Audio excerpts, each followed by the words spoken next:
पर्यंत नाहीये। पण एक गोष्ट खरं आहे की लाडकी बहीण योजनेमध्ये आम्ही सर्व पैसे पारदर्शीपणे महिलांच्या नावावर वर्ग केले आहेत। नाही नाही नाही नाही नाही मी भेटलोय नाही अमित शाह साहेबांना। नाही नाही नाही नाही दिल्लीत होतो मी, पण शाह साहेबांना नाही भेटलो। परंतु कृषी योजनेचा लाभ घेणारे ज्या महिला आहेत त्यांना लाडकी बहीण योजनेचा सुद्धा लाभ घेता येणार का? 100% घेता येणार।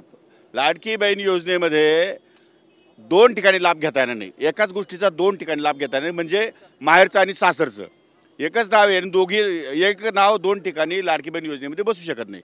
इतर कुठलाही लाभ तिला मिळू शकतो। परंतु महिला व बाल विकास मंत्री म्हणतात की एक महिला जर दोन डीबीटी खात्याचा जर योजनेचा लाभ घेत असेल तर तिला एकच लाभ घेता येईल। डीबीटी मध्ये सध्या ज्या योजनेचा लाभ आहे तो लाडकी बहीण योजना आहे। मी तेच सांगितलं, माहेरला आणि सासरला दोन ठिकाणी एकाच महिलेचं नाव असेल तर तिला एका योजनेचा डबल फायदा घेता येणार नाही। अन्यथा जिच्या नावावर शेती आहे, जिच्या नावावर अनुदान मिळणार आहे, तिला तो फायदा घेता येईल।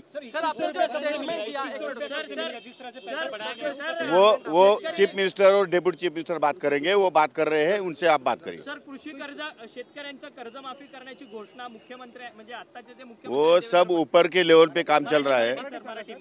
हे सर्व वरच्या पातळीवरती काम सुरू आहे। माननीय मुख्यमंत्री आणि उपमुख्यमंत्री ते निर्णय घेणार आहेत। या संदर्भात मला काही सांगता येणार नाही। माननीय मुख्यमंत्री या संदर्भात आपल्याला सविस्तर सांगू शकतील।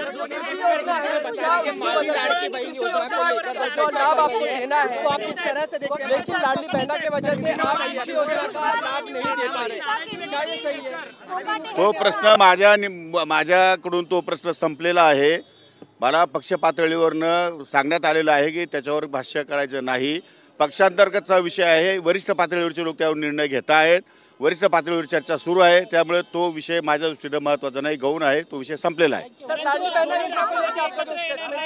तो विषय माझ्या लेवलचा तो विषय नाही। हे दादा येतात चल।